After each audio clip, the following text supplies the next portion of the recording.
அனைவருக்கும் வணக்கம். நான் பிரபாகரன், ஜோதிடர், சென்னையிலிருந்து பேசுகிறேன். இப்போ மார்கழி மாதம் இந்த வைகுண்ட ஏகாதசி விரதம் எப்படி இருக்கலாம் என்பதை தான் சொல்ல போகிறேன். கருத்தில் கொள்ளுங்க. ஏகாதசி விரதம் இருப்பவர்கள் அதற்கு முன்தினம் தசமி நாளில் ஒருவேளை மட்டும் சாப்பிட்டுட்டு விரதத்தை தொடங்க வேண்டும். கருத்தில் கொள்ளுங்க. ஏகாதசி அன்று அதிகாலை எழுந்தவுடன் நீராடிவிட்டு இறைவனை வழிபட்டு விரதத்தை தொடங்க வேண்டும். ஏகாதசி திதி முழுவதும் உணவு உட்கொள்ளாமல் இருக்க வேண்டும். குளிர்ந்த நீரை மட்டுமே பருகலாம். ஏகாதசி விரதத்தின் போது எக்காரணம் கொண்டும் துளசியை பறிக்கக்கூடாது. பூஜைக்கான துளசியை முதல் நாளே பறித்துவிட வேண்டும். மேலும் 7 முறை துளசி இலைகளை மட்டும் சாப்பிடலாம். துளசி இலை வெப்பம் தரக்கூடியது.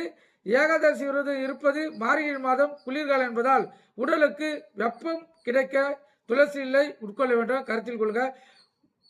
நாள் முழுவதும் உணவு இருக்க முடியாமல் இருப்பவர்கள் நெய், காய்கறிகள், பழங்கள், நிலக்கடலை, பால், தயிர் போன்றவற்றை இறைவனுக்கு படைத்து